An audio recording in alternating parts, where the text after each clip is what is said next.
And Adam gave names all cattle and the fowl of the air, and to every beast of the field. But for Adam, there was not found a helpmeet for him. That means the animals were tested against Adam.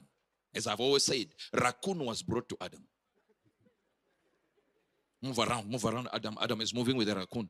He says, God, this smells.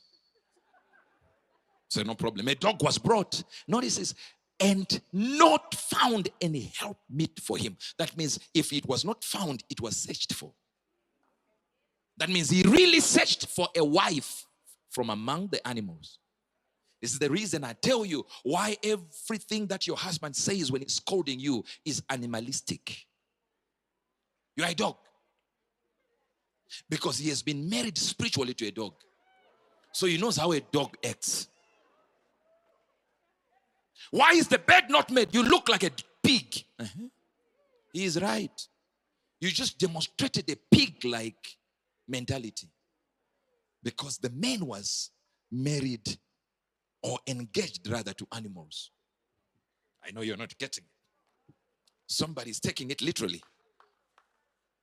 Imagine God says, yeah, this one might be yours. Then he looks around and figures the character of this animal is different to my son. Then he says, no.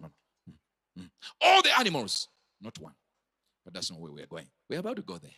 And the Lord caused a deep sleep to fall upon Adam. And he slept. Notice that the Bible tells us, here's where I want to get to you. The Bible tells us that the garden is already there before Eve was created. So the tree in the middle of the garden cannot be on Eve. I finished. See, I know you are.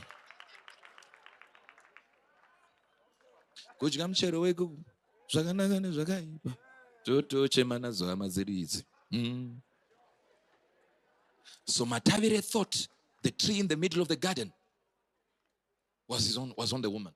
Yet the woman is here being created, and the Adam is already there, and the tree is there. The Eden is already there. Adam is there. The tree is there before Eve came.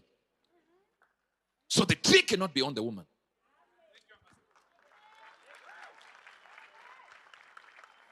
And he slept, and he took one of the ribs and closed up the flesh instead thereof. And the rib which the Lord God had taken from man made he a woman and brought her unto the man. And Adam said, this is now bone of my bone, flesh of my flesh.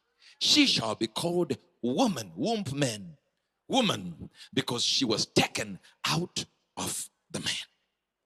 Right there before you go any further, and I'm not here for marriage, but I'm telling you right now, you can see that a woman is a byproduct of a man. So you were never created as a woman because God wanted to create you. Adam's loneliness, or rather aloneness, caused him to create you. And you were not taken from somewhere, you were taken from the man. So you are a byproduct of the man. That's why the man is above you when he marries you. But this is not where I'm going. Watch this now. But since you are the byproduct of your own husband, so the day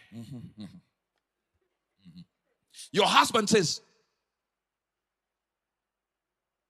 you are crazy, I'm sorry, tell him, I agree, because you are the head.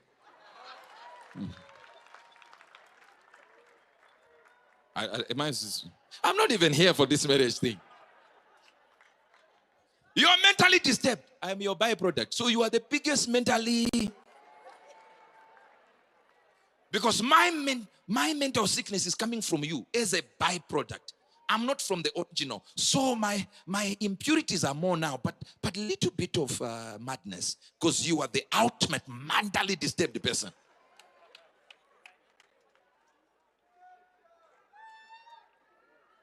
I know this is no. See, normally men will be like, yeah, this is it. Because she was taken out of man.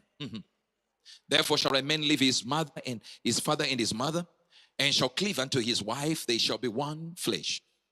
And they were both naked. Here it is. This is where we wanted to go all this time.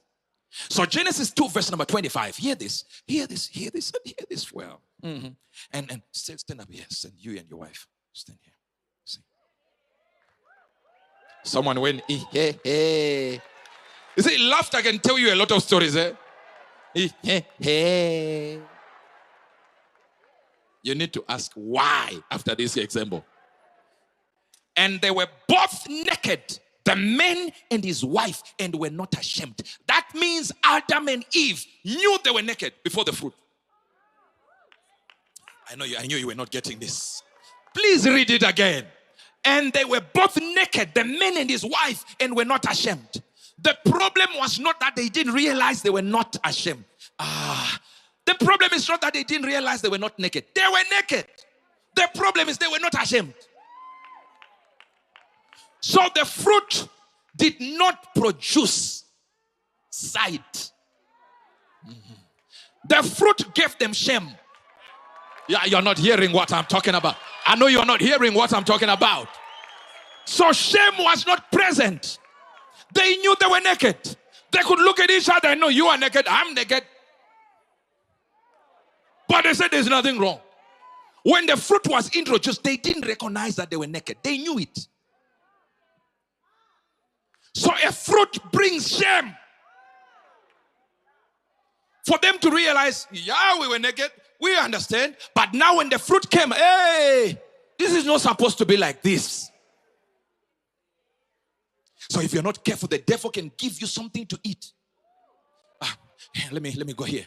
The devil can give you revelation because you feed on revelation. The devil can give you revelation that you think is okay, but you were already that thing that he's trying to say you should see. You shall become like gods, yet they were already gods. Let me give you some. Sit down. Let me give you something about eating because I know you're missing this one. I know you're missing this one. Are you getting this?